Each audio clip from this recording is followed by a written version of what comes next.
to break, and your love isn't where we can feel it. We start to doubt that you're there when we're falling down and we're losing our way. You can see it. We start to doubt that you're there.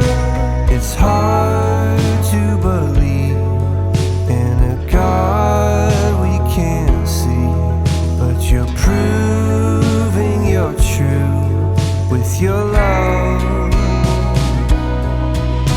It's you,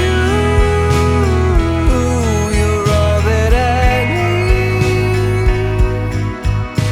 It's true that your grace is enough for me.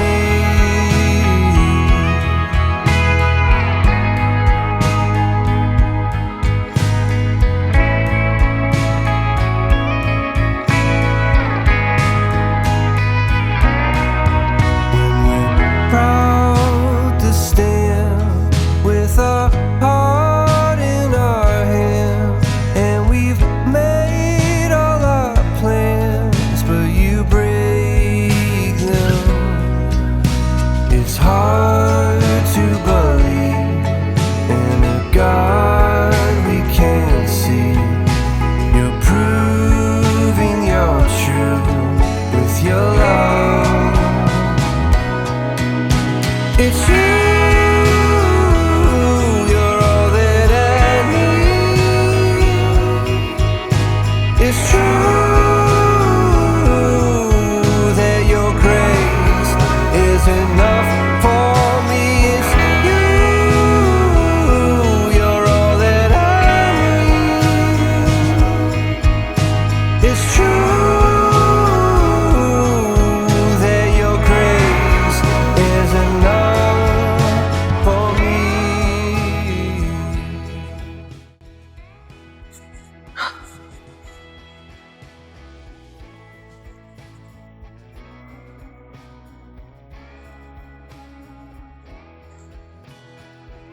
So what happens when you think you hear God on something, you act on it, and then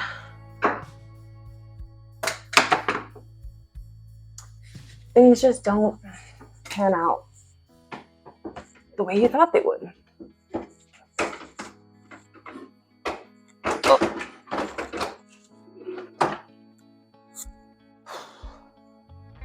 Let's talk about it.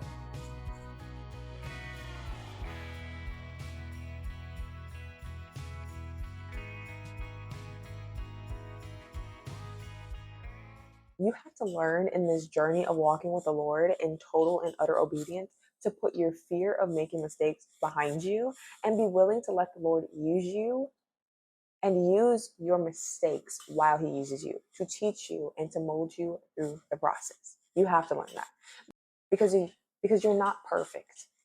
And if you were in fact already perfect, then he wouldn't be able to perfect you. So I'm learning to embrace the mistakes, as painful as they might be, as embarrassing as they might be, because this was kind of embarrassing.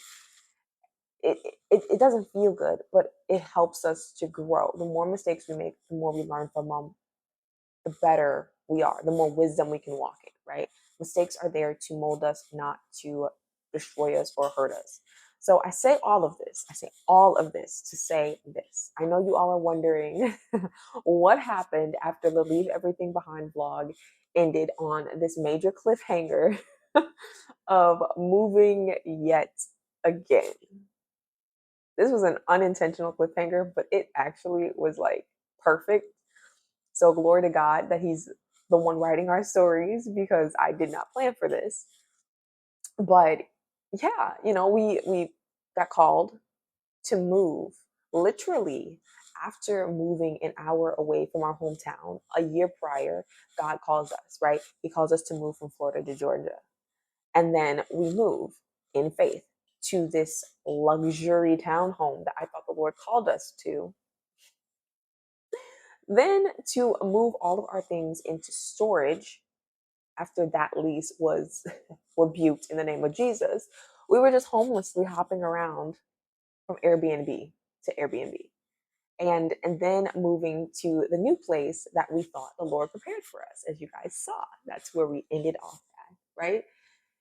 And just to get settled in, right? Well, we did not end off there. We were supposed to end off there, right?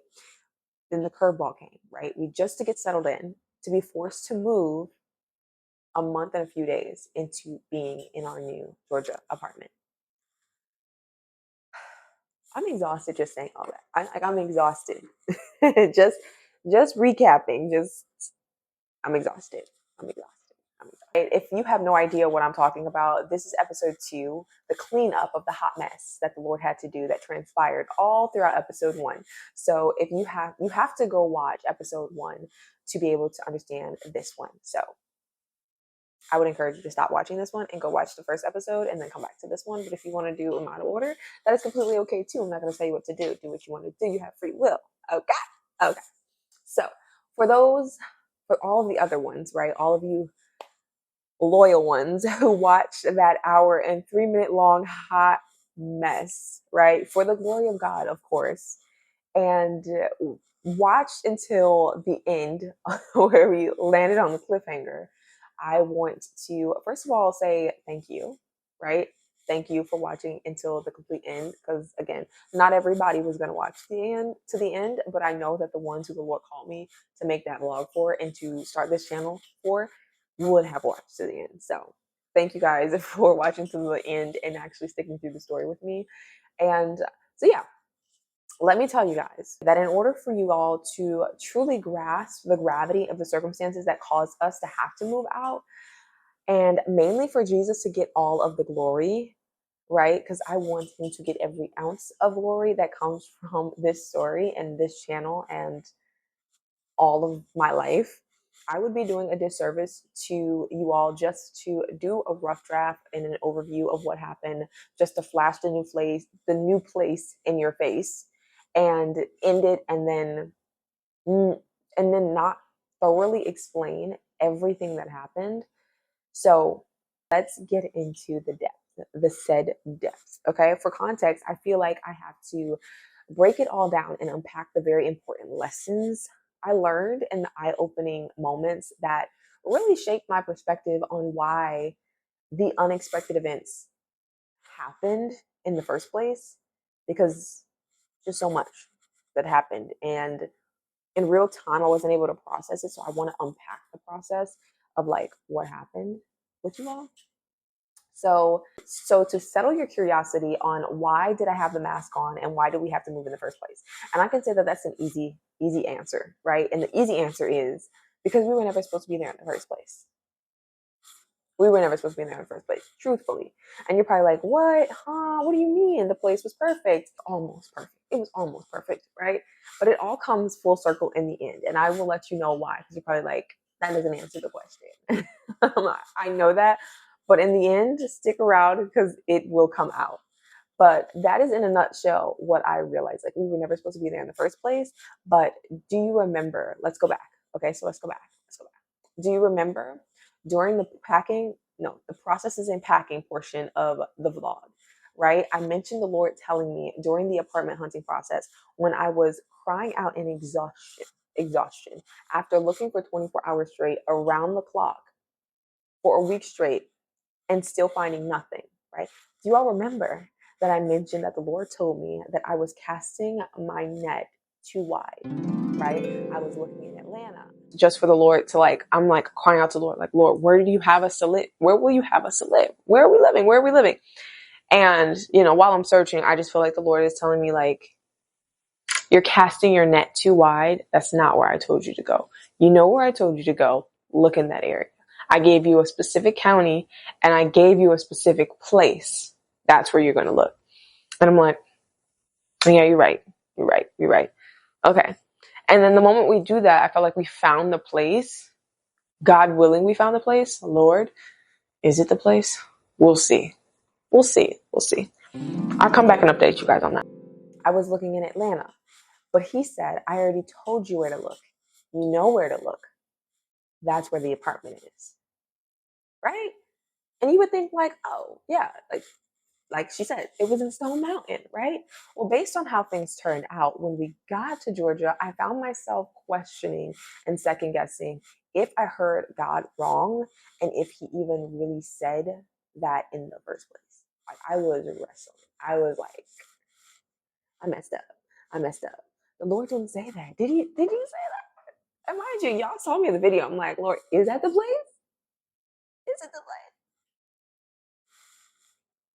We saw that it was anyways, let me keep going. See what happened was, right? I thought he meant to go where he showed me in the dream, right? Stone Mountain. I briefly mentioned that in the vlog, I had a dream that we were called to move to Georgia, April 26, 2026. And don't worry, I know I didn't fully unpack that dream with you guys, but I will be going over all the details in episode 3. So subscribe for episode 3 as a little in-depth, deep dive, sit-down testimonial style video. I will be definitely doing that with you guys. But despite my mistake, right, over the time, the Lord assured me that he in fact said what he said, and he indeed meant what he said. The Lord told me a long time ago, he told me to stop second guessing him. Like I wrote it in my notebook. I'm going to insert a picture of it.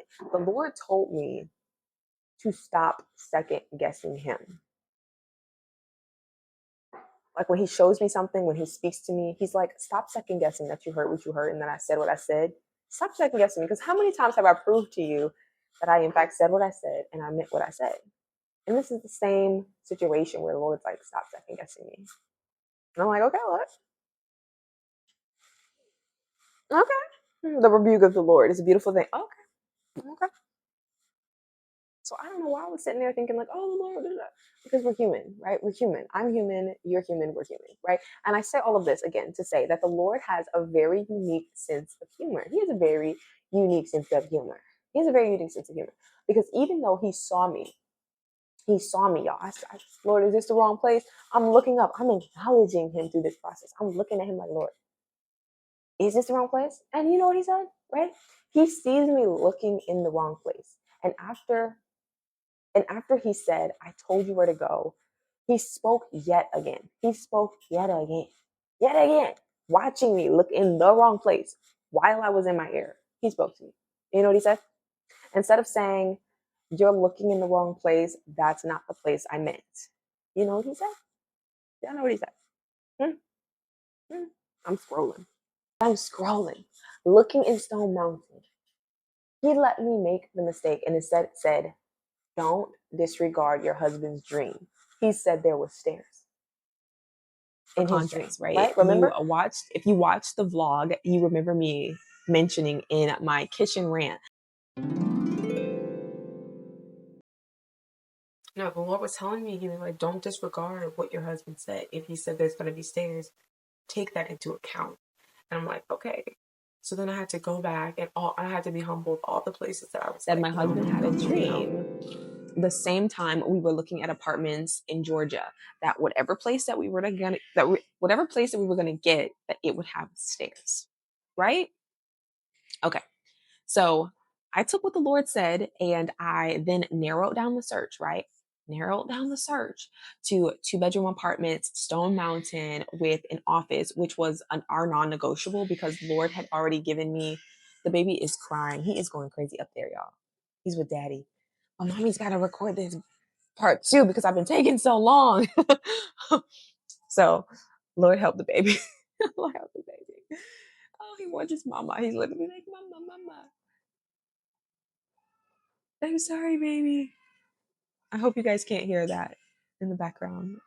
But anyways, what was I saying? Right. So the office was our non-negotiable because the Lord had already called me to begin my end times ministry 6 days, y'all. 6 days before he called us to move, which is beginning as a podcast, but it won't stay as a podcast. And we added an office to our search, and then the final detail that we added to our search was stairs. Because the Lord told me while I was in my ear that we would have stairs. Hence where the famous, the infamous luxury Golden Gates townhomes, enter in the chat. Okay, we're not even gonna get on the Golden Gates. We're not gonna get on that, right? So now back on November 23rd, 2025, approximately like 4 months before we knew we were moving, the Lord already gave me a dream, little did I know, of the mistakes and the entire move without me even realizing it. And it was major confirmation, right? It was major confirmation when we finally got there and we finally understood, like, oh, this is what the dream meant. This was the dream. But he left out specific details on what would cause the mistake. So, like, we couldn't prevent it from happening because we didn't know what the mistake was even going to be to cause everything that transpired in the dream to happen. And again, I will explain all the details in depth in episode 3. But in a nutshell, the big mess up that caused all of this was that we were never supposed to sign the lease to the apartment before we got there. We were never supposed to do that. We were never supposed to sign it before we got to Georgia, which I told my husband beforehand because I anticipated exactly what would happen. And unfortunately, it happened. Like, I'm not I told you so, but like, I anticipated it. I felt it in my spirit. I was just like, something seems off about this apartment. I think we should wait and just fill everything out because it just doesn't seem like Georgia is like what we think it is, right? It's very much, I was concerned and I had rights to be concerned. And we will talk about that later because Georgia is, in fact, concerning. So the place wouldn't be what we thought it would be, right? Which led us to being rerouted and having to sit and wait on the Lord for guidance, which we were always supposed to do. Take one leap of faith and then wait for the next step, not take 3 leaps. And then, yeah, guys. So again, we'll get to that in the next video. The Lord factored in our mistakes and had a plan the entire time to restore the blessing that we thought we fumbled. So yeah, I thought we fumbled the blessing. I was like, yeah, this is probably it. Like, we probably really messed up. Like, me and my husband were just sitting there just like, dang, we really messed up. But yeah, so the big question, right, is, did God really say what I thought he said? Right? That's the big question of it all. And I can confidently say yes. Yes, he did. Yes, he did. He said. He said what he said. He meant what he said. That's what he said. Right? Did I get the specific details of what he meant? Right? After filling out the city and doing way too many apartment tours, I finally had that aha moment. If you already, again, watched the vlog when I was doing the processes and unpacking, I said again that the Lord said to me, I just feel like the Lord is telling me, like, you're casting your net too wide. That's not where I told you to go. You know where I told you to go. Look in that area. I gave you a specific county and I gave you a specific place. That's where you're going to look. And I'm like, yeah, you're right. So I'm thinking You're back right. on these words and they keep replaying in my mind and replaying in my mind and replaying in my mind. And then it hit me. The place was never supposed to be Stone Mountain. No. It was never supposed to be Stone Mountain. He was telling me to go to the place. He wasn't telling me to go to the place that he showed me in the dream. He was actually telling us to go back to the place where it all started, right? The month after I got baptized, where we went on a 6-day discipleship retreat to learn how to evangelize and to make disciples back in May 2019. That's where he was telling us to go. This is where our fire was ignited, right? This set the trajectory of our walk with Christ. The fire that you see now, the desire for the Lord, right? It all started on this trip in Marietta, Georgia. Which made so much sense. Okay. Sorry, guys. I had to step out for a quick second because baby was hollering and the camera was picking it up. I know it was picking it up, but he's not happy that mommy is not there for bedtime. So I had to get him together really quick. So daddy's got it under control now. But like I said, right, it all started in Marietta, which made so much sense, right? I was looking up at the Lord and I'm like, Lord, You could have just said that in the first place. Like, why did you just tell me that? Why? It's okay. It's okay. It's okay. Because it always needed to happen. The mistake always needed to happen, right? It's just, that's how the Lord works, right? The evidence is in, is just like, it's evident, right? He just, everything came together full circle. Okay, everything came together full circle. So we finally knew where to look, and that's where he said the apartment would be. And it indeed was. So we thought, right? There's still plot twist. So we thought, right? There was still a plot twist. We found the apartment. It was perfect, right? It had the office, the 2-bed, 2-bath, newly renovated, open concept, and less than we were paying actually in Florida, which was amazing. It was bonus. It was like, oh, this is a blessing. So we thought.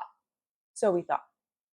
If you don't already know, you will soon find out how detailed and intentional the Lord truly is by nature.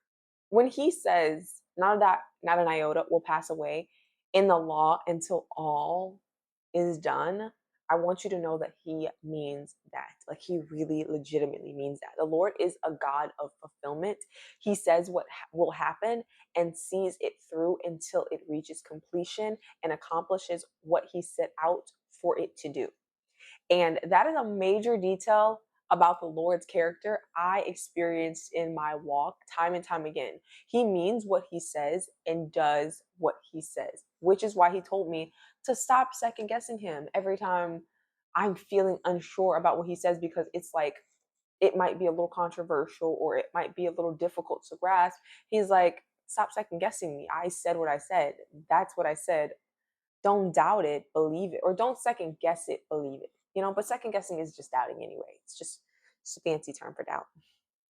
But even if he tarries, right? Even if the Lord is tarrying and the promise seems like it's delaying, it will come to pass, because he's the same God that he was with the prophets and Moses and everyone else who we see in the Bible.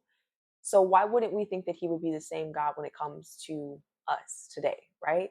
He's still the same God when it comes to me, when it comes to you. It's the same God.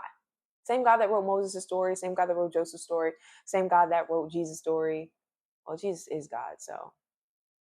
But again, same God that wrote creation is the same God that is writing our story today, right?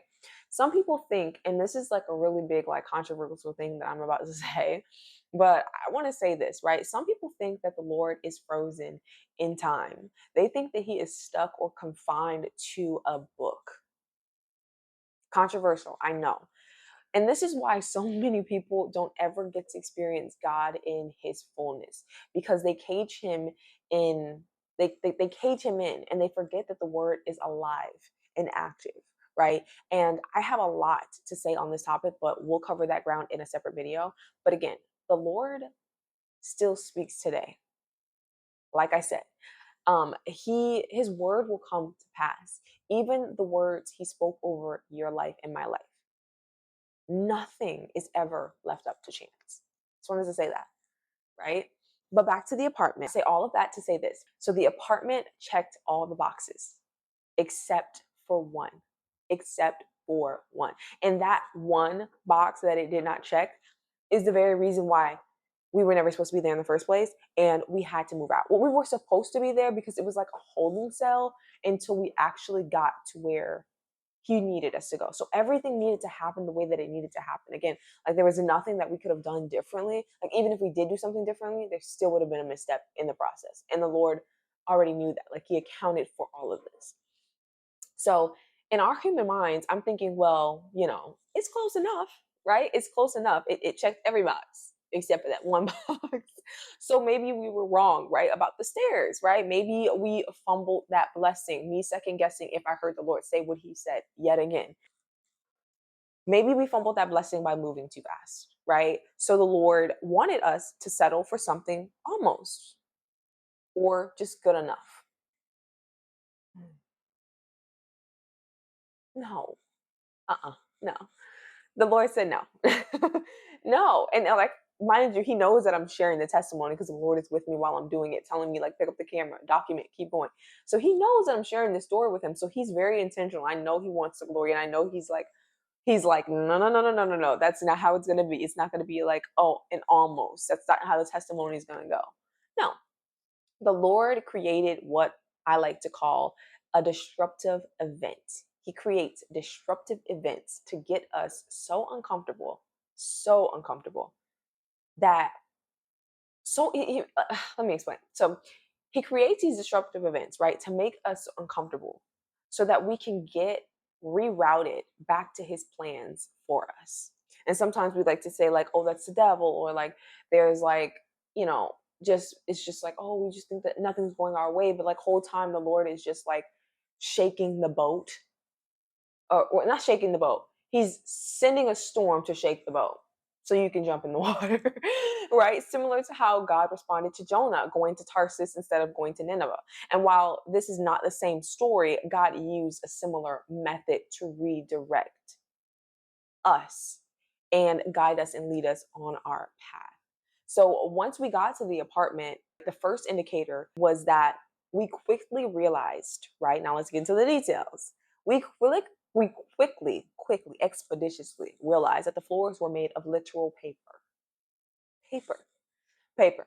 That's how thin and hollow they were, right? They were likened to paper. And I'm not joking.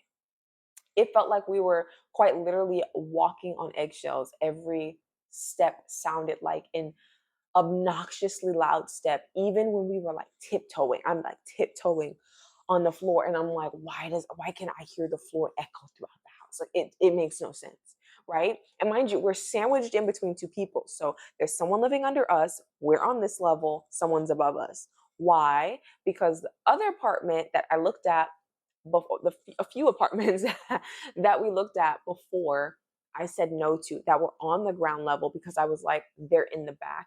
There's no natural sunlight coming in. I need my office to have sun coming in. So I was like, absolutely not. So then we saw this one. It was beautiful. It was the only one that had like the nice sun view, and we were overlooking like the sun. Like I just wanted sunlight coming in the morning, right? So again, that's why we chose this place. But mind you, it was one of our non-negotiables because we just came from a third floor apartment. So we wanted to be on the first floor, but I also wanted the view. So I didn't want to compromise on the view.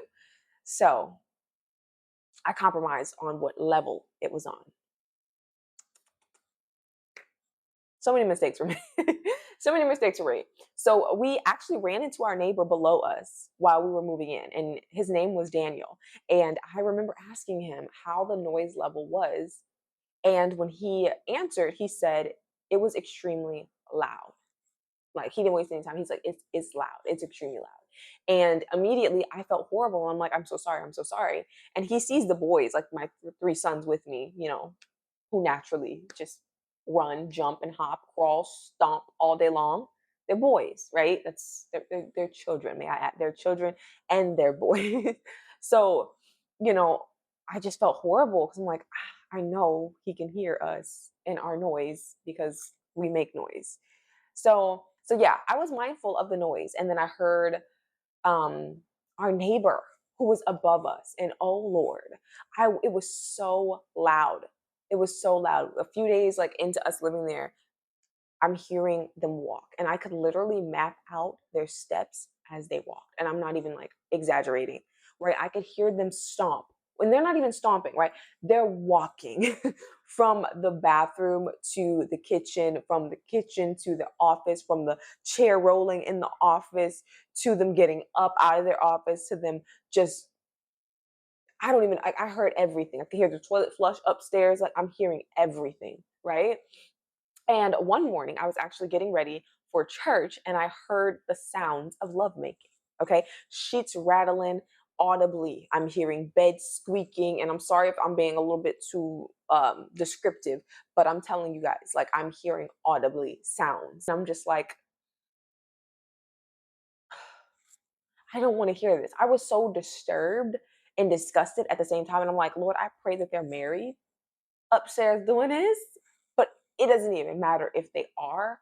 I do not want to hear my neighbors. I don't want to hear what my neighbors have going on. I don't want my neighbors to hear what I have going on. We live in separate places for a reason. We are in separate apartments. So why do I feel like I know everything that's going on in your apartment, in your household, and you might know everything that's going on in my household? Because again, like I'm just sitting there more cautious, and I'm like, I can't even talk louder than a whisper because I'm at this point I'm concerned because why can I hear upstairs so well? So I didn't like that at all, right? I did not like that at all. That was like another strike. It was strike one was we're loud, we're bumping on his head. Strike two was like I can hear everything going on upstairs.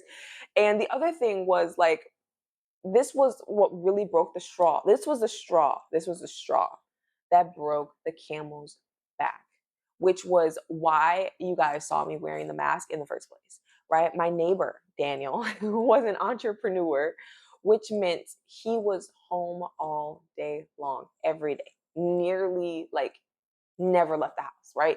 Every day, every day, every day. He never left the house. And if he did, it was like 20 minutes at a time because my 4-year-old and my 3-year-old, well, my 4-year-old mainly, he recognized his car.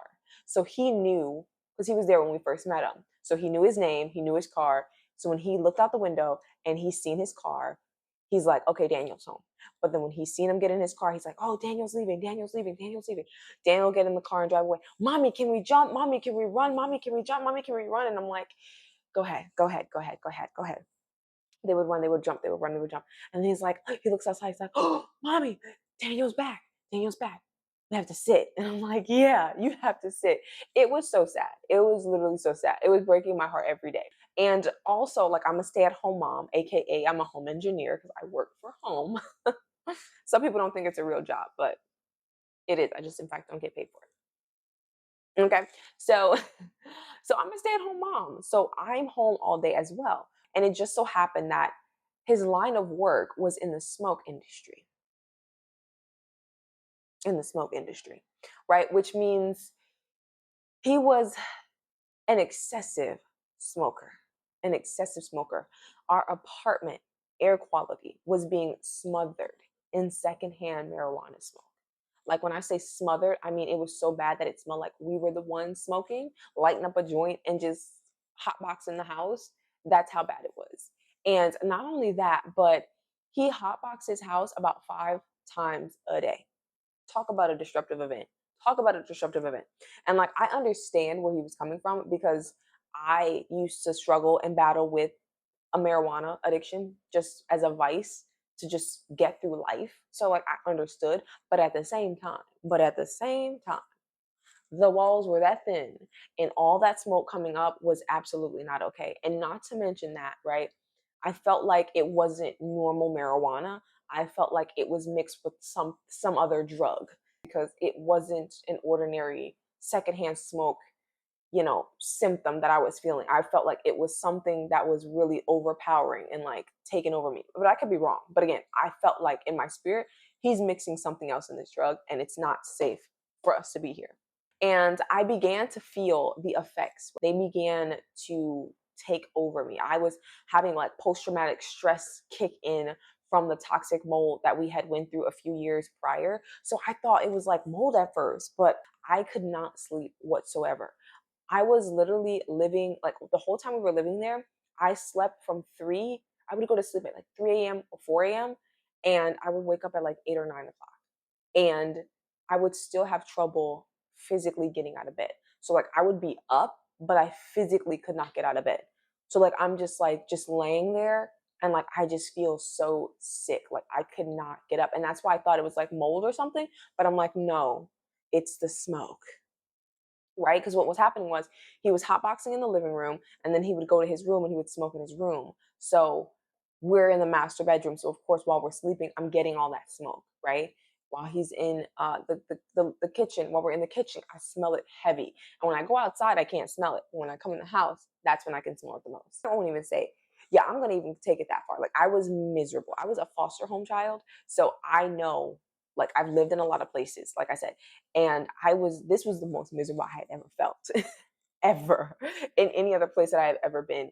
And it hadn't even been a month yet. That was the sad part. It hadn't even been a month yet. So like for the time that we were there, I literally felt like I was praying every day for the Lord to like give me strength, because I don't know how I'm going to endure this. And I don't want to complain and be ungrateful, but I found myself repenting and saying, Lord, I am so sorry that there was a first floor apartment that I gave up because I wanted a view. And like I was so sad that like we gave up our family dynamic to like where our kids could run around and be joyful and play. And, you know, we gave that all up because I wanted selfishly to have a view. I wanted a view because instead of, yeah, I was just so sad. And I had to tell my husband, I had to tell the Lord, I'm sorry. Because I was like, yeah, that really, I regret this. This was the worst decision I feel like I have made. Like, this was horrible. So I was wrestling back and forth with going to report him to the office because it's a smoke-free neighborhood. You're not supposed to be smoking in the first place, okay? So why am I feeling respect? Anyways, I was wrestling with going back and forth to the office, but I was having empathy on him because I'm like, I know how it felt. And I also had to deal with one of my other neighbors in our other apartment that had been mold as well, and dealing with her smoke. And I remember I was going to the office with her and I felt so bad that I had to go to her. I'm sorry, I'm bumping the mic. I had to go to her and apologize because they were sending her, they were sending her, like 7-day notices.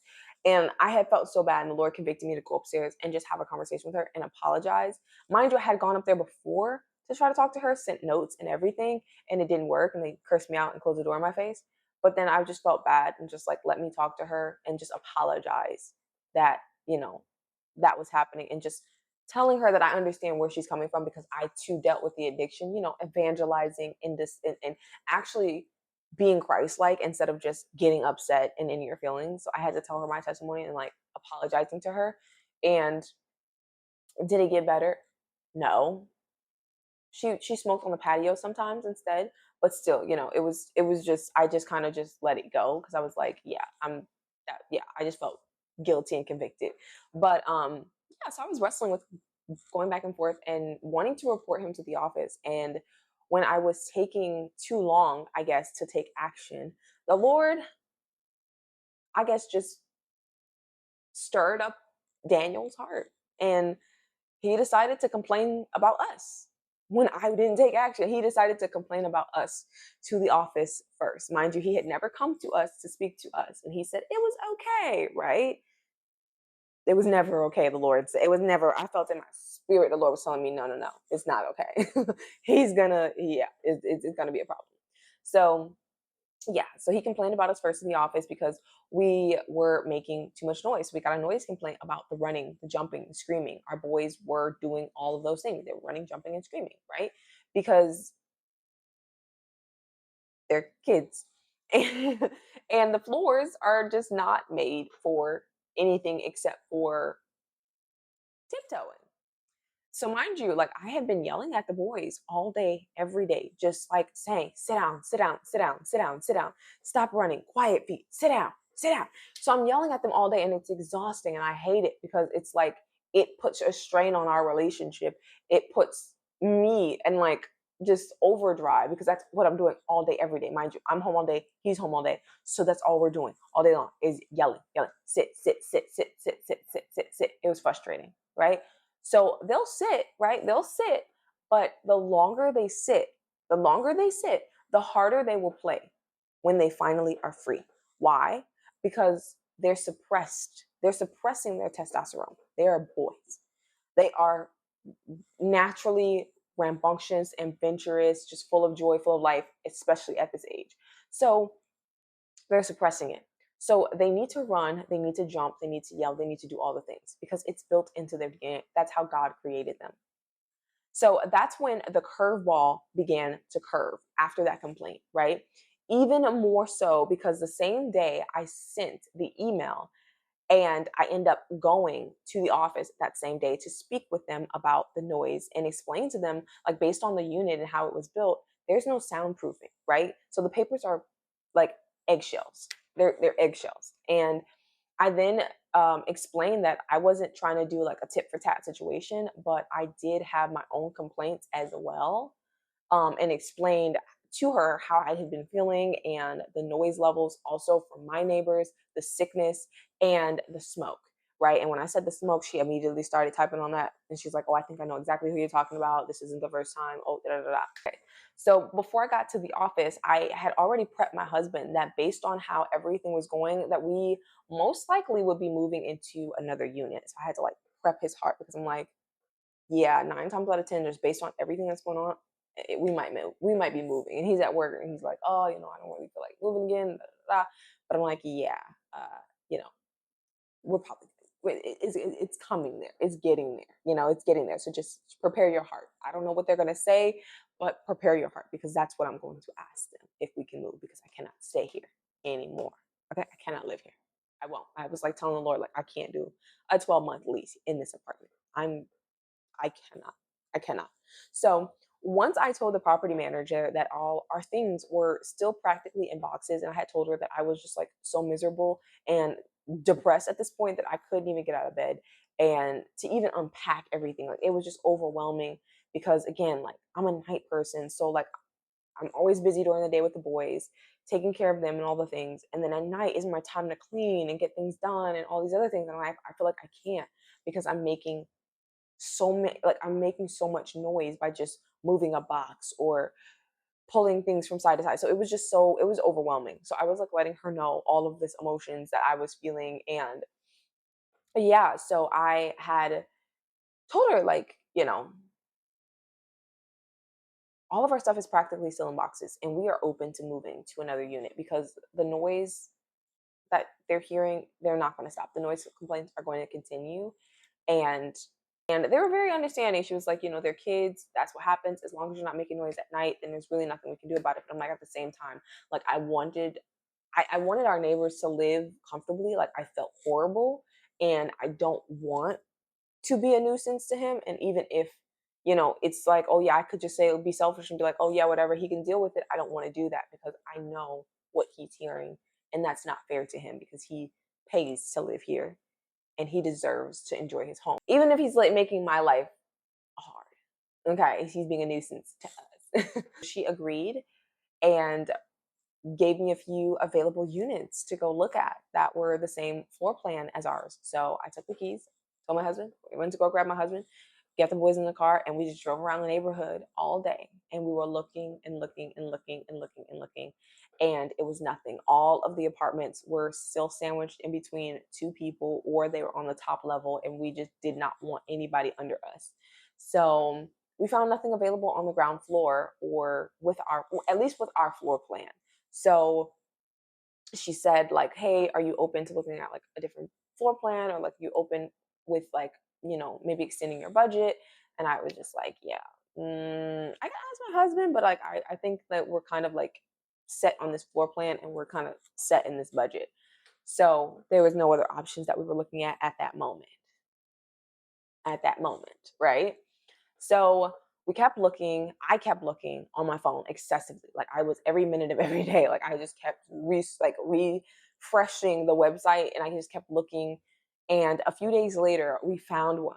Right, we went to review it, and when we step inside, we can smell smoke. Right, so whoever was living there was smoking again. And we looked at the place, and they tore that place up. So I was like, I absolutely do not want to live here at all. At all. At all. It was going to be ready. It wasn't even going to be ready in a timely manner. And it was just like, absolute. It was just a no. It was a hard pass, right? Then we started looking into potentially getting a different floor plan, the same 2-2, but like a different floor plan that was a little bit more expensive, but not that bad. So we were willing to compromise because at this point we had no choice because I was like, I don't know how long it's going to be before an apartment comes available. So I was like, I cannot stay here. We cannot stay. Right. And he was kind of over it as well. So there was, the only problem with those floor plans was that there was nowhere for me to do my podcast. So that was like, it was like a no. It was just a no. We thought we were done. And on our way back to give back the keys for the tour, I asked my husband just randomly, like it was just a random thought that popped in my head.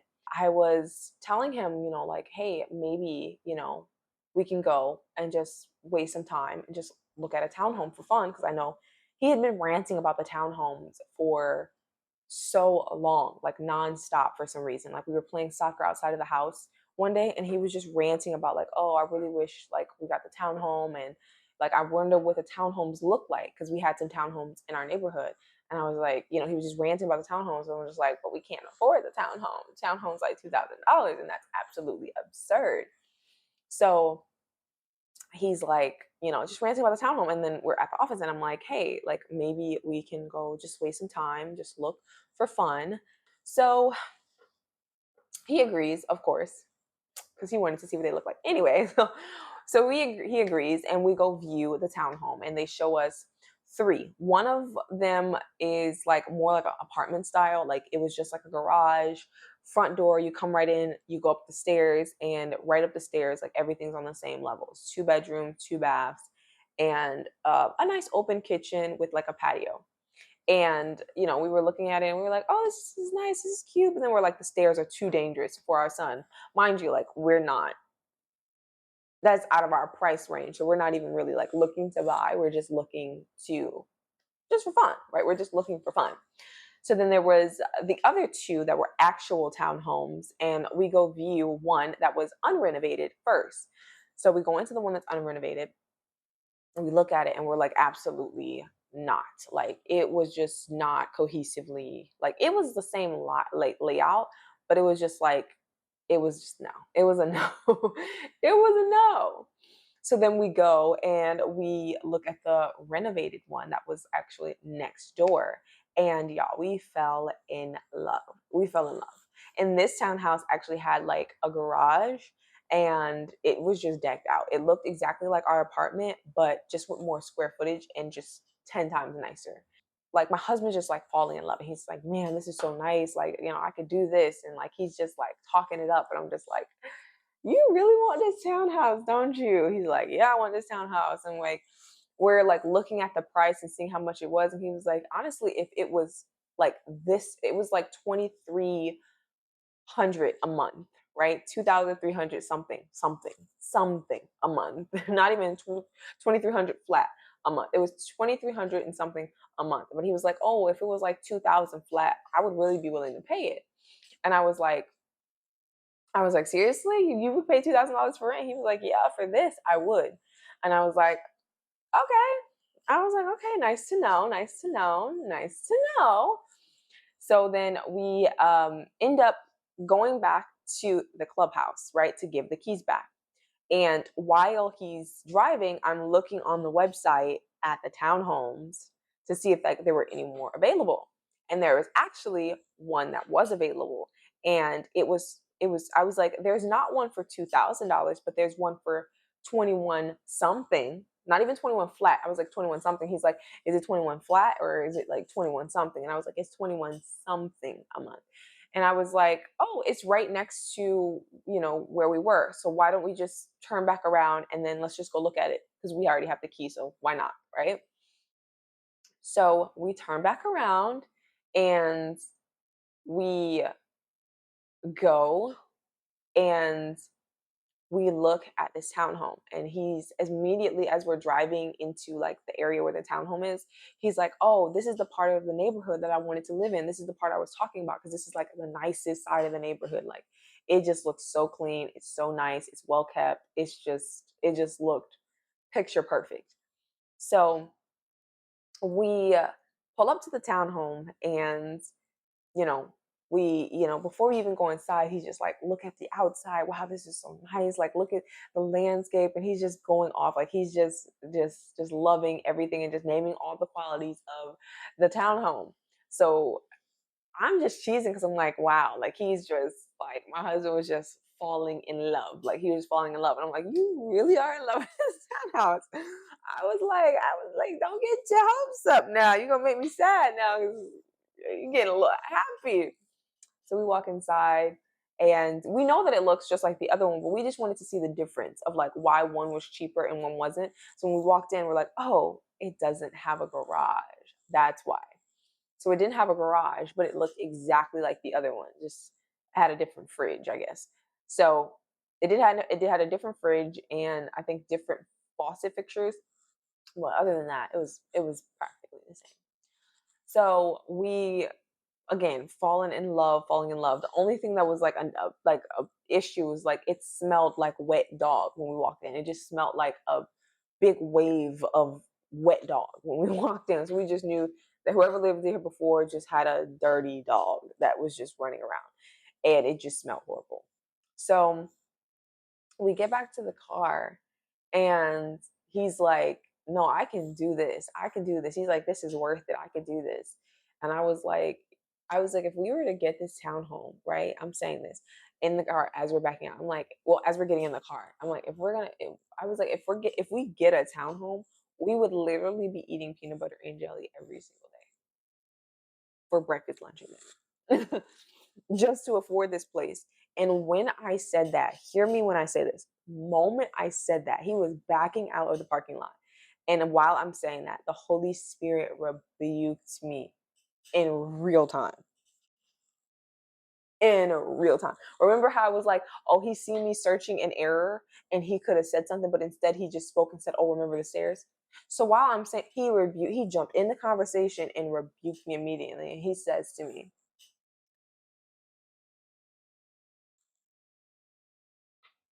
do you not think that I would like do you not trust that I would provide for you and take care of you? And that's what I'm hearing in my mind. And while my husband's backing out, I respond to what I'm hearing the Lord tell me. I say it out loud. And I close my eyes and I said, yes, Lord, I do believe that you will take care of us and that you will provide for us. And then my husband's like, yeah. And I'm like, he's like, what are you talking about? He's like, what are you talking about? And I'm like, I'm responding to the rebuke that the Lord just gave me in my mind, because the Lord just told me that, like, do I not believe that he would provide for us and that he would take care of us? And I'm telling the Lord out of my mouth right now that I do, because I'm confused on why he's rebuking me. I think we can afford this. And I'm like sitting here and I'm like, now my heart's changing, because again, mind you, if you watch the first vlog, you remember my kitchen rant when I was talking about, for us to get something nice like we have in Florida, we would have to pay $2,100 for rent. I want something like we have here. But I was like, to get something that looks similar to our apartment, it's like so expensive, like $2,100. I'm not paying $2,100 for an apartment. That's a mortgage. Not paying that. So, And I said, who's paying that? Because that's a mortgage. That's a mortgage. The Lord is funny enough. I'm sitting there just taking in this rebuke and like sobering up. And I'm like, oh, I think maybe the Lord is on your side about this. And maybe I'm on the wrong side of this. So we end up going back to the office to try to give them back the keys. And the lady who I was dealing with or speaking to, who was helping us before, she ended up not being there. She was out with another potential client, showing them the property, or I think she was helping someone, or she was doing something, but she was not there. She's like, you can wait until she gets back. But I was like, oh, we actually have to just run to the bank, so I'll just come back a little bit, like when we get back from the bank, and then we can speak to her. And she's like, okay. So I give her the key, she gives me the ID, we go to the bank. And while we're going to the bank, I'm sitting there processing the rebuke. And while we're on the way to the bank, my husband and I are just like, we're going through how much he makes and our daily expenses and just our whole life expenses. Like every expense that you could possibly think, we're going over our budget, and we're basically budgeting right now, like in the car, and just going over like how his salary and his income and all the different things. So we get to the bank, he comes inside, and we're sitting there in the car just calculating. And he's like, based on what I'm calculating, he's like, I think we can do this. And I'm like, you think we can do this? He's like, I think we can do this. And I'm like sitting here and I'm just like, I think the Lord is on your side about this. Like I've been rebuked. So like, I'm sorry, I've been rebuked. So like my heart is just, I'm in awe. I'm in shock. I didn't expect this. And I'm like, you think we can do this? Okay. If this is what the Lord wants us to do, then we're going to do it. Okay. I was like, all right, I'm just here. Cause again, like my flesh is like, no, there's no way. But again, I just got rebuked. I was just so shocked that the Lord was like, do you not think I would take care of you? And do you not think I would provide for you? I'm like, yes, you will. Yes, you will. Yes, you will. Yes, you will. So we get back to the office and I'm about to get out of the car to go back inside. And I'm like, hey, babe, am I about to go in here and tell these people that we're interested in a townhome? And he's like, yeah, and see what happens. If the Lord, if everything goes the way it's supposed to, like if we get in, if we get approved and everything, he's like, it's the Lord. And if we don't, then it's not. That's how we'll know. So I'm like, okay, we're gonna shoot our shot. We're gonna try. If the Lord had not rebuked me, we would have never tried. So we go back inside and she's like, oh, how did you like it? And I was like, we actually love it. And, just an interesting turn of events. I think we're going to go with the townhome. And she was like, oh, you got to go look at this specific townhome. You got to go look at it. It's in a great part of the neighborhood and da-da-da-da-da. Like, it's beautiful. It's beautiful. You're going to love it. Go look at it. And I was like, I think we've seen that one. She's like, no, you didn't. No, you didn't. Go look at it. Go look at it. So I'm like, all right. And I know exactly what townhome she's talking about. So I was like, you know what? All right. I'll just play with it. I'll go with the flow.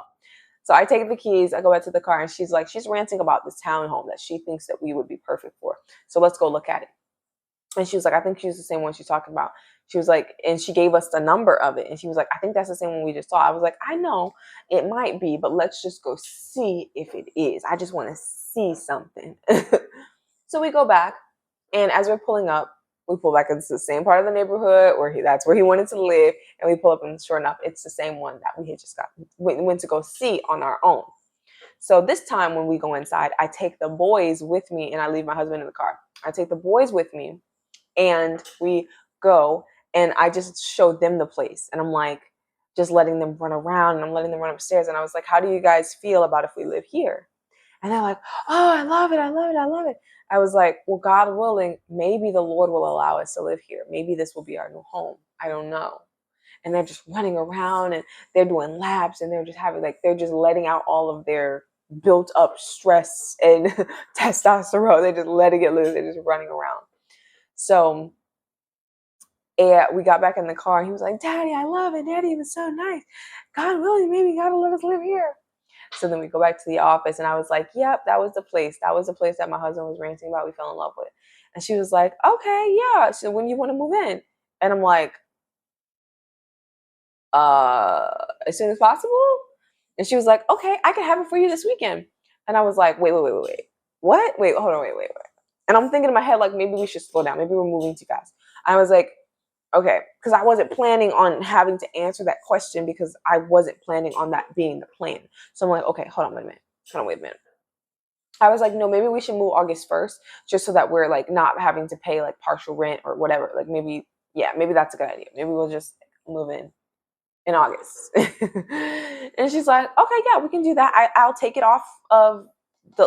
take it off of the market right now. And I'll list you guys as unit and so nobody grabs it and then boom, we'll send you the paperwork over and just send me your pay stub so we can verify income. And then after that, we're all good. And I was like, okay. I said, okay.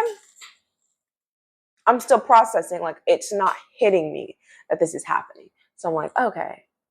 Is this happening? This is real life. Okay. So we go in there and like, she's written down all the numbers for me and all the things for me and just everything's on paper. So then I give it to my husband because he's like, he needs to see it visually and like process like everything. So I give him the rent and everything. So yeah, I gave it to him. And then I'm just like, I'm in disbelief. So we go home and long story short, the weed smoke got worse. My health got worse so bad. So where I had to carry this little, I have it with me. I had to carry this little stroller fan and I just had to blow it in my face the entire time just to get clean air. This is the only way that I started to feel good again. So I would just have to hold this like to my face. And then when I smelled the smoke, I would just have to take me and my baby because my boys' room wasn't getting affected by it. Like, I guess the Lord just had his angels surrounding their room that they weren't getting the effects of it. And, I just started to sleep in our closet. I literally was sleeping in our closet. So I took our little toddler bed that we had. I took my little fan, and me and my little 7-month-old, we would sleep in the closet. We were literally sleeping in the closet because I could not bear it anymore. And the more we slept, like the few nights that we were sleeping in the closet, I started to feel better. I started to get my strength back. And it got to the point where, the office lady was telling me, like, maybe you call the security guard. When he does it, I tried to call the emergency number. Nobody was picking up. It was like an emergency maintenance hotline number. Nobody was answering. So then one day I got so irritated. It was like the day before we were moving, right? And I got in the car and I was driving to where the security guard was to like find him and like tell him, like, you got to do something about this because I can't take it. And while I'm driving, I feel like the Lord is telling me, use your anger, take your angry self downstairs and go and talk to him and witness to him about, ask him if he's okay. Ask him if, just tell him about where you were. Like, use it and turn your anger into grace and go downstairs and minister to him. So I'm literally doing a circle. I'm like sitting there going back and forth with the Lord, like, oh, I really don't want to do this right now. Like, he's pissing me off. Like, I was just being so raw with the Lord. I'm just like, I am pissed off right now, and this is I am annoyed. I just want my health back. So I went to way back home. I went right back home. I went in the house. I told my husband, I was like, put some clothes on. He's like, what's going on? What's going on? I'm like, we're going downstairs to go talk to this man. If I can't tell on him or I can't stop him from smoking, at least we're going to tell him about Jesus. This is the Lord telling me to not tell the security guard on him, but to talk to him about him. So we go downstairs and we end up talking to him. And again, I'm reading the type of person he is, and I'm understanding, like, I am distinguishing the spirit that is in him. And I can already see who I'm dealing with and what I'm dealing with. And like, his eyes are like bloodshot red and hollow. Like, he has like raccoon eyes, like these dark red circles around his eyes where he's just like so overwhelmed in the substance. And literally he was just smoking. So he's like, he's like denying and denying and denying. And I'm like, look, I'm not even accusing you. I know that you're doing it because, again, like, we can smell it. Like, I can smell it. I'm just letting you know that, like, I had the addiction as well. And I just want to make sure you're okay, because I know I abused a substance just because I was miserable, and that's how I got through life. Like, that's literally, like, I was just so miserable and suicidal that I was just using a substance to get through life. So I just want to make sure you're okay and just tell, like, Jesus, talk to him about Jesus. And I was talking to him about Jesus. And then his girlfriend came, mind you, his name is Daniel. Her name is Mary. So I'm just like, you guys have biblical names, and we're just talking to them about Jesus, talking to them about the end times, different things like that, because while they weren't, like, she knew Jesus, he was just like kind of exploring in different religions and everything like that. And he's like, yeah, everything just points back to Jesus. So he acknowledges Jesus. He just doesn't believe in him and doesn't serve him. And she knew Jesus, and, her parents are Christians, and she knew even about the Antichrist in the end times, before I had even said anything about it, I'm just letting them know, like, because the only message I have right now is an end times message. Jesus is coming back soon. Do you know that? Like, do you believe in hell? Do you believe in heaven? Do you know that there's heaven? Do you know what Jesus did on the cross? And she's like, yeah, I know all of that. I believe that we're in the end times. I believe that the Antichrist is coming and different things like that. So I'm like, the truth. So, I just pray that you would just follow Jesus and, like, cling to him and not, miss him before he comes. So we ministered to them, and then we went upstairs, and I immediately felt like my health came back. Like, I felt like it was like instantly, like, the Lord kind of put a weight on me. And the moment I ministered to him and her, it felt like it went away, right? The smoke it just smelled like everything. It felt like everything had just gone back to normal. And I was like, the Lord really caused a disruptive event just to get us back. Mind you, I had reached out to the apartment complex before I had gone to the security guard. to let them know like it's not stopping. And that's around that same time she sent us the lease over, and we were just working out the length of the lease and some details on the lease, and then we end up signing the lease, and she told us to come pick up the keys that Saturday, and we can move in that Saturday, and we had 3 days to move in. And we picked up our keys. No, we picked up our keys. We went to get the U-Haul so that we could move the stuff, and then we came and loaded some stuff in the U-Haul, and then we drove over to our new place, and the rest the rest is history. The rest is history.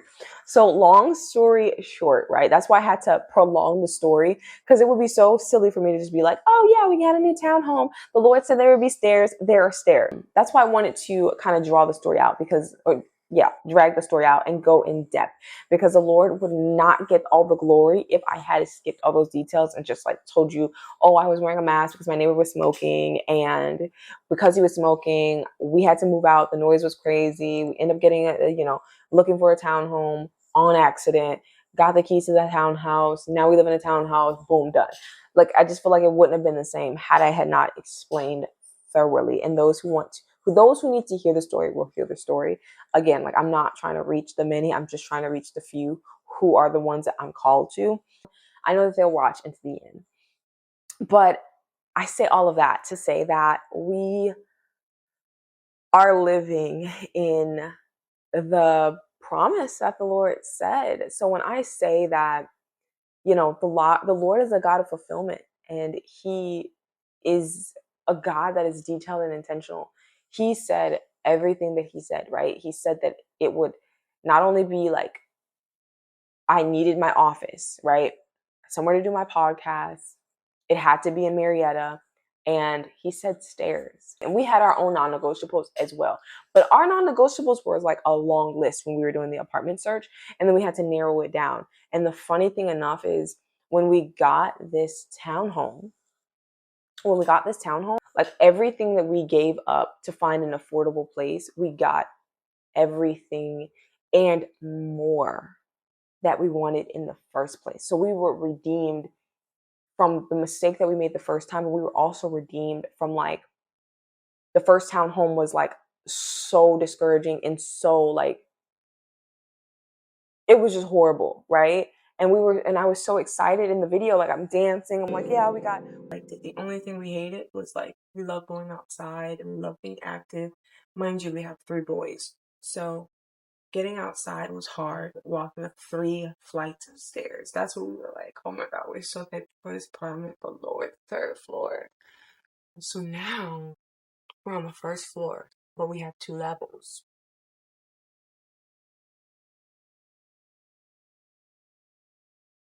We're on the 1st floor, but we have 2 levels, and we have an outside patio. So we got a patio and all these other things, just to find out that we don't have a patio, because it is not what we thought. I was devastated because it was not what we thought it was. And then we moved to an apartment, and devastation, because why are the floors eggshells? And why is the neighbor making me sick with his smoke? So, the Lord used that for his, like, he caused disruptive events to get us to a place of, like, ministering to him. And just the fact that this story can be told and you can be on the receiving end who watch the story, and now you can hear the testimony. And this is just the first testimony. This is just a little snippet of just, like, there was an unexpected plot twist.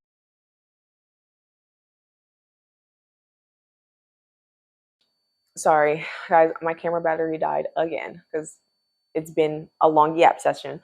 But I just want to bring this home by saying this, that the Lord is, like I said, the God of fulfillment. He sees things through from the beginning to the end. There is nothing that is left up to chance with the Lord. And again, I've heard a lot of times in my walk that God is just giving us the wisdom in his word, and we just need to read the word, and then that's how we'll know how to make our decisions. And yes, 100%. But that can get a little religiously. That can get a little like, I have the appearance of godliness but deny the power. Because again, like, a lot of people don't think that the Lord is involved with the details. I've heard people say that, God doesn't care who you marry.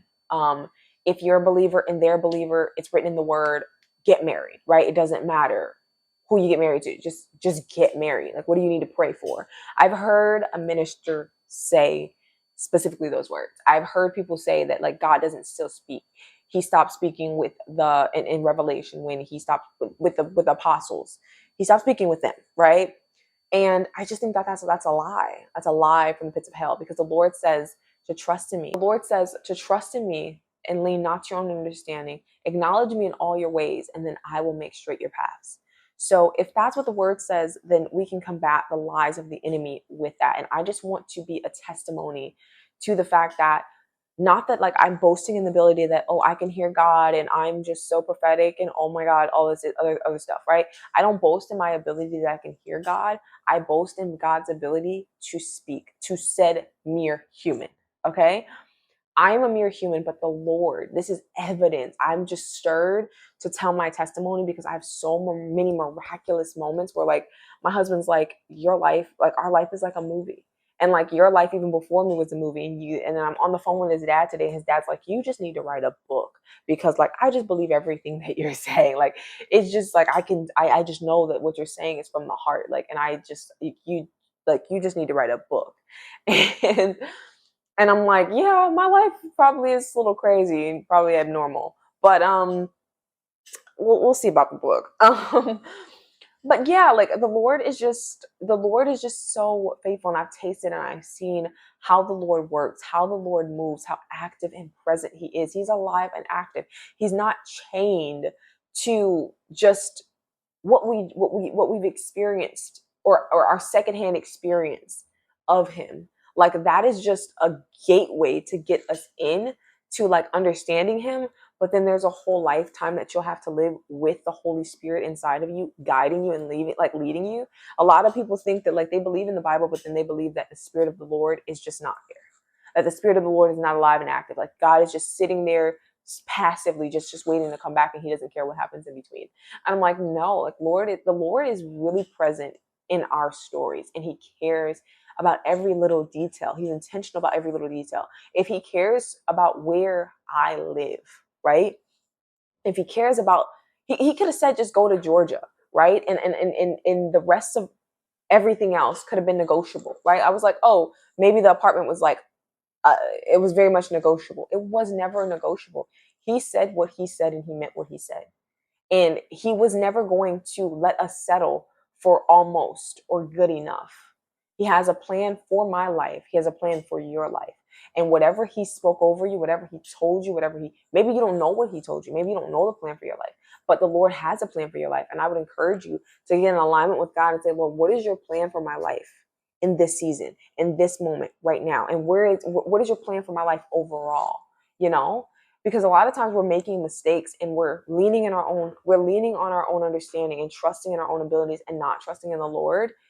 And we're getting into situations that are detrimental to not only our walk, but our spiritual health, right? And I say marriages is a one thing, because the Lord has been placing heavy in this season where I'm looking back and I saw all the people, like, I've been married for almost, I think I'm coming up on 6 years.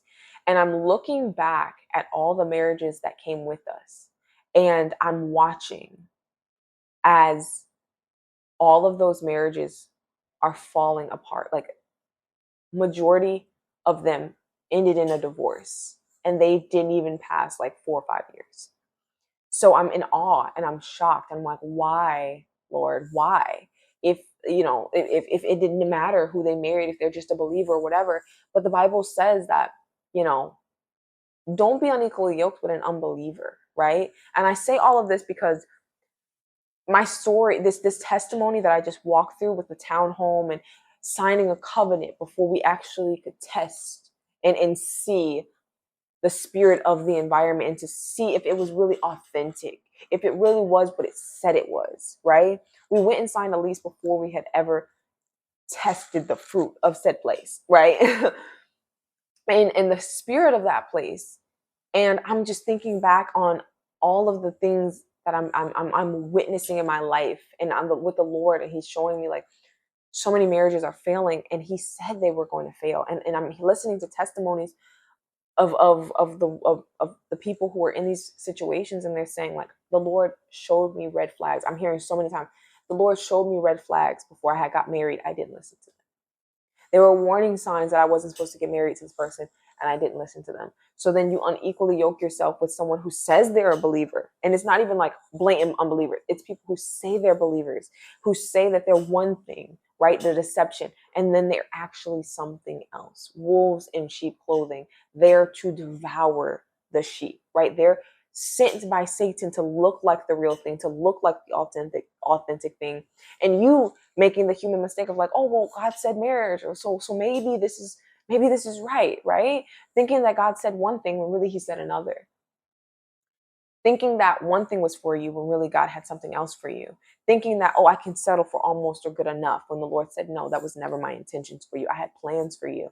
And having to be rerouted, right? I've seen so many people say that there was red flags in their marriage. And again, I go back to where I was in the video saying, I rebuke this covenant, make it null and void, because this was not the plan, the Lord's plan for us. And I signed a contract that was legally binding me. It was a covenant binding me to that apartment for however long I signed that covenant for, right? And in marriage, it's till death do you part. And I know that there's a lot of, I know this is so controversial because people like to think that God hates divorce. He does hate divorce. He does. And that's why God cares about who you get into covenant with, what you get into covenant with. If God cares about the apartment that I am in, the Lord cares way more about who you marry. Why? Because godly offspring is produced through marriage. That's what the Lord wants, is godly offspring from your marriage. If you didn't know what the purpose of marriage was, it was to represent Christ and his relationship with the church, and for him to have godly offspring. He wants fruit from your marriage, good fruit from your marriage. And the enemy is not just attacking you, he's attacking your marriage because he wants you to pervert the generations and the godly lineage that will come from your marriage. He wants to stop that. And that's why the marriages are, especially the Christian marriages, are under attack. And I just have to speak on that because I'm hearing so much in the wind of divorce. Christian marriage is failing. And it's like there's an infiltration from the devil. And I just really feel like this story would help in that area to let you know, not that God loves divorce and God's telling you to divorce your spouse, but the Lord says he wants you to marry a believer, right? Someone who's bearing fruit, equally yoked with a believer. And sometimes when you marry an unbelieving spouse, you may not know, maybe you could save that person. You don't know. That's why you don't leave them, but maybe you won't. But I will say this, the unbeliever will leave. 9 times out of 10, when the unbeliever leaves, you're free. You are free. And I feel like a lot of times the Lord is having to come and rescue, like he did in my story. He's having to rescue a lot of believers who signed a covenant, right, for something that they thought they were getting. Really, they did not go and test the fruit or test the spirit of that person and saw the red flags and heeded to them before they got into that covenant. And the Lord is having to come and save them. And I'm not talking about, like, I'm not saying this out of like, oh, who does she think she is to be talking about marriage and da da da. I'm telling you, I have seen this in my multiple times. I can name on 2 fingers how many marriages in the faith, and I've only been here for 8 years. This is my 8th year. How many marriages I've seen fail. And 9 times out of 10, all of them say, I saw red flags and I was never supposed to marry that person. And that person ended up leaving the faith and completely wrecking that person's faith in identity and Christ, because they were never supposed to be yoked with that person. And I just want to tell you guys that it matters who you marry. And the Lord is very intentional about every detail of your life, down to where you live, down to what you wear, what you do, what you eat. The Lord is involved. And if you would involve him, if you would acknowledge him during those processes, like it's as simple as, oh, I'm doing a search on my phone and I'm saying, Lord, I need help.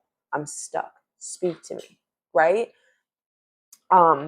It's just as easy as that. I don't want people to think that the Lord doesn't speak, because he does. He's alive and active, and he's not chained down to when you leave him on your Bible, right? Wherever you left your Bible, don't think that that's just where the Lord stays. He just stays in that book over there. No, those words on that page are alive.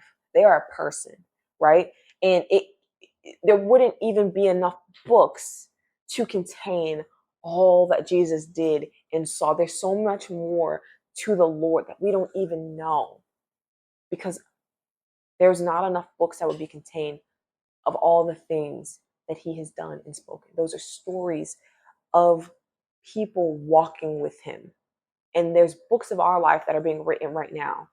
So the book of life and the book of all of our stories are in heaven. They're sealed in heaven. There's books in heaven that we haven't read yet, right?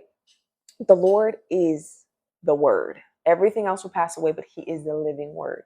So we have to understand that. And I just want you to be encouraged that the Lord is alive and active and present in all of your situations. And if you are, I'll end it to say this. If you are on the other side of the screen and you know somebody, or you are someone whose marriage might have ended, right? You might have made a mistake, right? You might have found out when you got in your marriage a few months in that this was not healthy, that this was not producing fruit, that this was not someone who is God's sheep, or you married someone who's an unbeliever. You might be able to save that person. Not saying leave them, but I am saying this, that surrender yourself and surrender your walk with the Lord to the Lord. Because the enemy might have had a plan to mean something for evil, but God has a plan for good. And I want this story to be encouragement to those who are going through divorce, that the Lord can and will restore what was lost. The blessing that you might have thought you fumbled, the mistake that you thought you made that was just unrecoverable. The Lord still sees you. He still has a desire for you to be saved. He still loves you. You are not damaged goods. You're just a human who's being perfected and made a mistake. And I just want you to know that the Lord loves you and the Lord sees you, and he will redeem your story. Just surrender your walk with him and let him redirect you. And I know some people are going to be like, who does she think she is to say this and like endorsing divorce? I'm trying to tell you, you can marry the wrong person as a Christian, because I have seen the Lord show me, I won't say names, but I've seen the Lord show me a woman's husband, multiple women's husbands. And I told one of my friends, I said, if you get married to this man, I'm going to cry. Don't marry him. She married him. He tore her life apart. A few years later, he just left her, walked out on her, left her, divorcing her. Another woman, another friend of mine, her husband, again, just dogging her like a dog, treating her like she wasn't even a human. And the Lord showed me her story in a dream, and I tried to turn away because I could not handle what I was seeing. And the Holy Spirit was standing next to me, and he turns my face back to her dream and to her and what's happening in the dream. And he says, and I feel him saying, watch, because this is what I have to see every single day. This is what's happening to my children. I have to watch this. Watch, look. And in the dream, I saw her husband dying while he was out on the road. His job was trucking. I saw him dying on the road. And I remember having just, again, doubting if should I tell this girl this? This sounds crazy. How am I supposed to? And I go and in faith, I tell her hey, I think the Lord just spoke to me about your situation. And I call her and I tell her all the details of the dream. And she's like, every single detail, that is my life. The Lord told you my whole story in a dream. And she had never really fully gave me the details about what was going on in her marriage, but I saw to full extent. And I said, I'm so sorry that was what you were going through. And a few months later, after me having that dream, she calls me one day and says her husband has passed. And I kept telling her, she's battling, and she's like, I want to divorce him. I want to divorce him. And I told her, do not divorce him. The Lord is going to work it out for her. The Lord is going to work it out for you. Surrender and submit to him. Let the Lord make you blameless. Let the Lord restore whatever is going on. Don't intervene in the story, right? Because if the Lord wants you to be with him, then you will be with him. But if the Lord has some other plans for him, then just and I saw the dream, so I already knew he was going to die. So I'm just just let the Lord work it out for you. I couldn't say that like the Lord's gonna off him, because that would be kind of harsh. So I was just like, in the back of my head, that's what I'm saying. I'm like, the Lord has already dealt with him, and he's already had a date where he's done. And come to find out, like, he died and she was free. And now I'm telling her, like, don't worry about all the past hurt. Just move on in faith and know that, like, the Lord is rewriting your story and giving you a second chance. He just corrected the mistake that you made, because you knew you were never supposed to marry him, and you knew who he was because God told you who he was, but you didn't listen. Right? So I say all of that to say that, like, if you're in that situation in marriage again, and if you want to reach out to me, don't feel hesitant to reach out to me. I'll just leave it there because I know that this vlog has to end. It has to end. But I just wanted to let that be known for those who are going in that situation. I felt like there was a burden on my heart for those who were in the Christian community who are experiencing divorce because they married someone who was a wolf indeed in sheep's clothing. So I just want you to know that, again, the Lord's not done with your story. He is still in the details. Let this be a testimony to you. And even if you're not going through divorce and you're just struggling with your walk with Christ, to even know and feel like he's involved, this is for you as well. But yeah, I know that was a little deep. But that was on my heart to speak to those who were unspoken for. I wanted to just not throw the divorced away or throw those who got a marriage away. I just wanted them to speak to them because I feel like you guys needed this encouragement at this moment.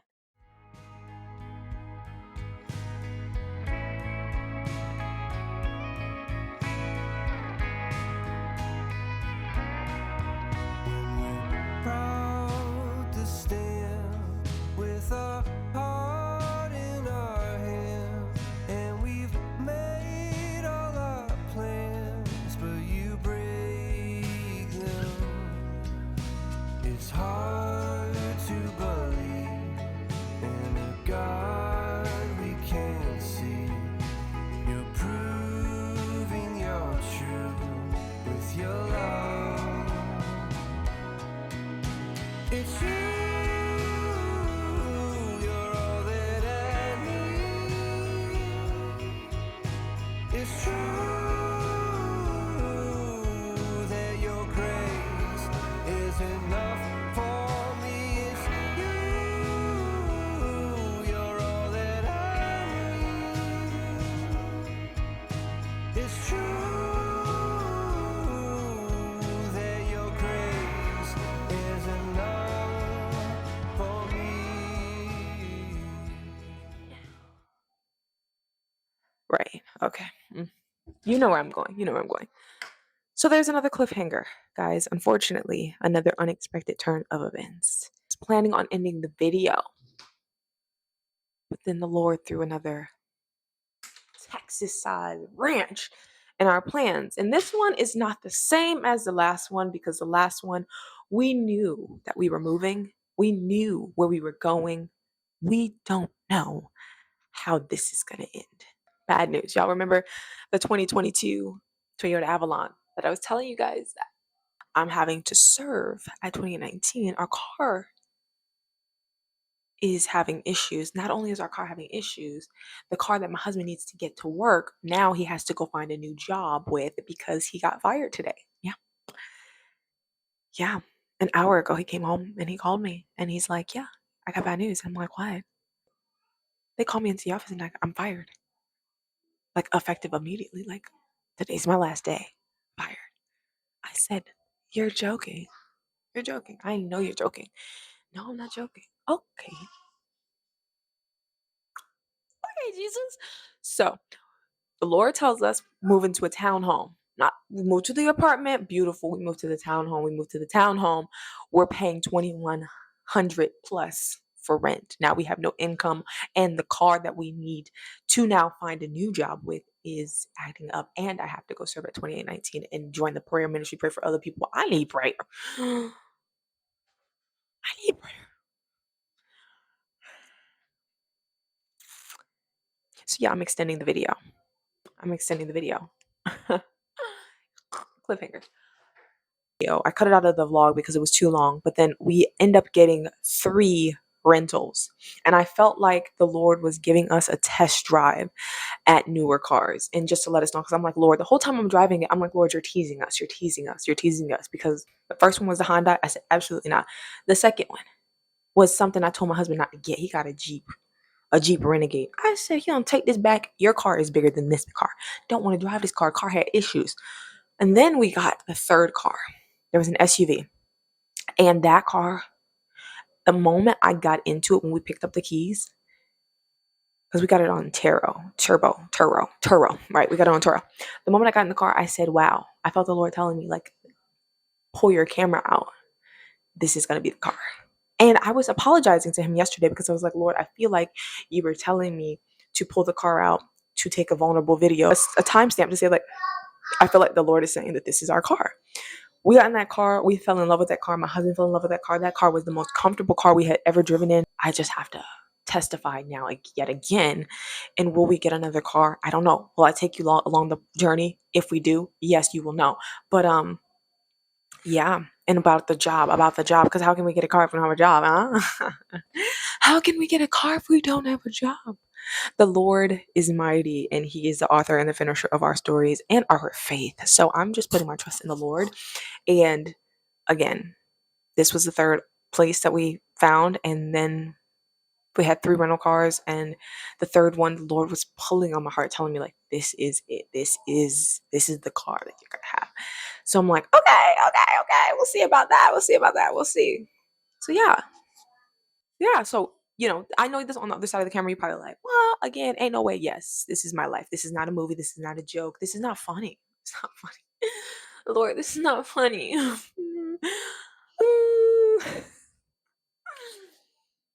not funny. But anyways, I guess the Lord has His platform now, so He can show out. He has an audience. He can show out. You guys loved episode 1, and now the Lord has an audience. He's like, I wasn't finished there. That was just the beginning of the journey. The journey is far from over. But just because we got here doesn't mean anything. Like, it doesn't mean like, oh, it's not over. It just began. It just began.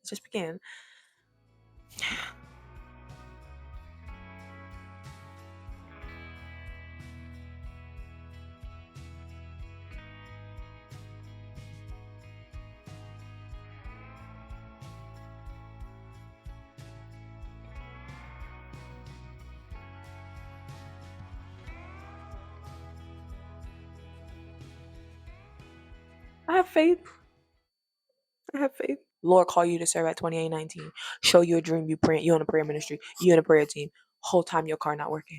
Whole time you move to Florida. All of a sudden. Whole time you move from Florida to Georgia. Right? Whole time you move. He tell you the first apartment, no, that's no good. We can't stay there. Second apartment, making me sick. We can't stay there. Oh, look. Get a townhome. Your rent, 2100 plus. 3 kids. One job. One car. Car not working. Car not working. Car not working. Oh, job. Boss call you in the office. Today's your last day. You're fired. Yeah, you're fired. Lord, Georgia, you sure? I got a call. Onboarding. Just join the prayer ministry at 3 p.m. today. Do you have reliable transportation? I got Jesus. That should be good enough. We got the Lord. Do we have reliable transportation? No. Do we have Jesus? Yes. Do we have an idea? Do we have a clue? No. Do we have faith? Yes. We have faith. That's all we got. Do we have money in the bank to buy a new car? No. Do you have faith? Audacious faith. What's she gonna do? Cry about it? No. The Lord said, don't cry. Why? He said, lift your head to where your help comes from. Make her the heavens and the earth. So are you gonna cry? No, I'm not gonna cry. But he said not to. I get stuck in my flesh, stuck in my emotions. Don't cry. Why? He said he already worked it out. Can you see that he worked? No, I don't. Do you trust him? Yeah. He got me this far. He did all of this. I know he didn't have me try spelling it out. The Lord's name will not be blasphemy. And I'm like, oh, what type of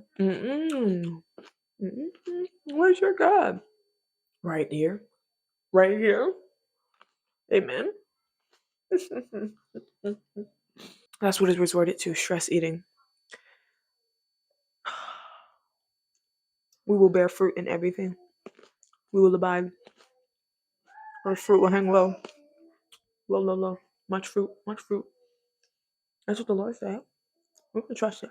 We can trust Him.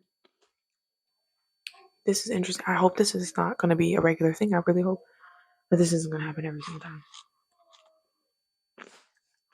I really hope, Lord. We good with cliffhangers. We good with the cliffhangers. I'm good on them. I'm good on them. The first cliffhanger, not so bad, not so bad, not so bad. This one?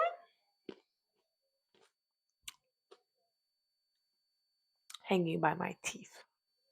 Hanging by my teeth. That's the cliffhanger. We hanging on by our teeth. Hanging on by our teeth. The Lord already wrote it. The story's already written. The end is already set. We're in the middle. The end is already written. It's okay. Talking faith. Speaking faith. It's okay. He already worked it out. He already worked it out. Raw emotions right now. Raw emotions on the camera. Raw emotions. This is in real time. Like, I'm figuring this out right now. Like, this happened today, an hour ago. Like, we're figuring our life out right now. And the camera's up here. I'm testifying to the camera. And it's recording. And, like, you guys are going to see it when it's already worked out. Possibly. Maybe. Pray for me. Oh, God. The Lord called me to YouTube. Pick up the camera. Pick up the camera so they can see you. Do this walk.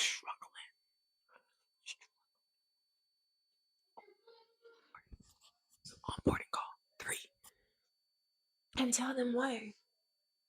Do you have reliable transportation? Why do you want to serve on the prayer team? The Lord gave me a dream and said, go on the prayer team. Why are you in Georgia? The Lord told me to move here in a dream. What happened? Do you have a job? We had a job. Do you have any other transportation? We got one car. Oh, okay. Okay.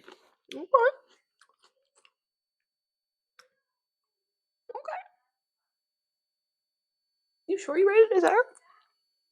No, but the Lord called me. So I'm just trying to be obedient. How you gonna get here? I don't know. I don't know. The Lord put me on equal wings to soar. Lord, renew my strength. Lord, renew my strength.